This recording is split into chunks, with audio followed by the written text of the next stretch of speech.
BRS హయాంలో రుణమాఫీ చేయలేదన్నారు CM Revanth Reddy. Assembly వేదికగా సీఎం మాట్లాడుతూ 10 ఏళ్లలో బీఆర్ఎస్ చేసిన రుణమాఫీ మిథ్యలికపోయిందని విమర్శించారు. స్కిల్ వర్సిటీ కోసం ఆదాని 100 కోట్లు ఇస్తే దానిపై ప్రతిపక్షం చేసిన నానాయాగి వల్ల మొత్తాన్ని ఆదానికి తిరిగి ఇచ్చామని చెప్పారు. 100 కోట్లు తిరిగి ఇవ్వడం వల్ల రాష్ట్రానికి నష్టమని తెలిపారు. కేసీఆర్ 2 సార్లు సీఎం అయి 100 ఏళ్ల విధ్వంసం చేసి 1000 ఏళ్లకు సరిపడా సంపాదించుకున్నారని ఆరోపించారు. 9.5 ఏళ్ల బీఆర్ఎస్ పాలనలో 7 లక్షల కోట్లు అప్పు చేశారని 10 ఏళ్లు కష్టపడి కేసీఆర్ కూలేశ్వరం కట్టారని సీఎం ఎద్దేవా చేశారు. పదే అప్పులు ఇట్లా తెచ్చారు, అప్పులు అట్లా తెచ్చారు, మేము తెచ్చిన అప్పులు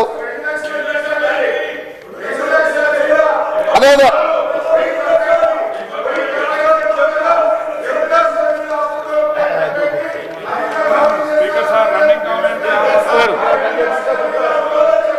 హరీష్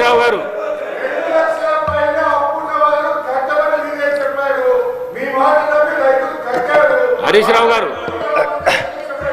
అధ్యక్ష అవకాశం వచ్చినప్పుడు అధ్యక్ష నేను మళ్ళీ తమరి ద్వారా చెప్తున్నా, మాట తప్పని మడమ తిప్పని రాజకీయ పార్టీ కాంగ్రెస్ పార్టీ. 2004లో కరీంనగర్ గడ్డ మీద శ్రీమతి సోనియా గాంధీ గారు తెలంగాణ ప్రజల యొక్క ఆకాంక్ష నాకు తెలుసు, మీ ఆకాంక్ష నెరవేరుతుందని చెప్పి చంద్రశేఖరరావు గారు సభలో లేకపోయినా, అధ్యక్ష ఇది వినాలి, తెలంగాణ సమాజానికి తెలవాలి, హరీష్ రావు గారు తెలంగాణ బిల్లు సభలోకి వచ్చినప్పుడు చంద్రశేఖరరావు గారు సభలో లేకపోయినా సెంట్రల్ హాల్లో వారు గప్పాలు కొడుతున్నా తెలంగాణ బిల్లు పాస్ చేసి తెలంగాణ రాష్ట్రం ఇచ్చిన గొప్ప నాయకురాలు సోనియా గాంధీ గారు. ఇది నేను కాదు, ఇక్కడనే నిలబడి మాట్లాడింది చంద్రశేఖరరావు గారు. తెలంగాణ రాష్ట్రానికంటే ముందు వారి ఇంటికి వెళ్ళి ఆడ అరుస్తున్నాయన బోర్ల బొక్కల వండుకొని సోనియా గాంధీ గారికి కాళ్ళు పట్టుకొని నమస్కారం పెట్టిన సంగతి అప్పుడే మర్చిపోయారు. ఎందుకంటే కృతజ్ఞత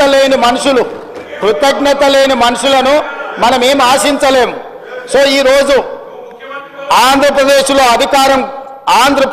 పార్టీ పూర్తిగా చచ్చిపోయిన, కేంద్రంలో అధికారం కోల్పోయిన 4 కోట్ల తెలంగాణ ప్రజలకు ఇచ్చిన మాట నిలబెట్టుకోవడానికి శ్రీమతి సోనియా గాంధీ గారు తెలంగాణ రాష్ట్రం ఇచ్చింది. కాబట్టి ఆమె దయ వల్ల ఏర్పడ్డ తెలంగాణ రాష్ట్రంలో 2 సార్లు ముఖ్యమంత్రి 10 సంవత్సరాలు ఏలి 100 సంవత్సరాల విధ్వంసం చేసి 1000 తరాలకు సరిపోయేటంత ఆస్తిని కొల్లగొట్టే అవకాశం మీకు వచ్చిందనంటే సోనియా గాంధీ గారి దయ వల్ల.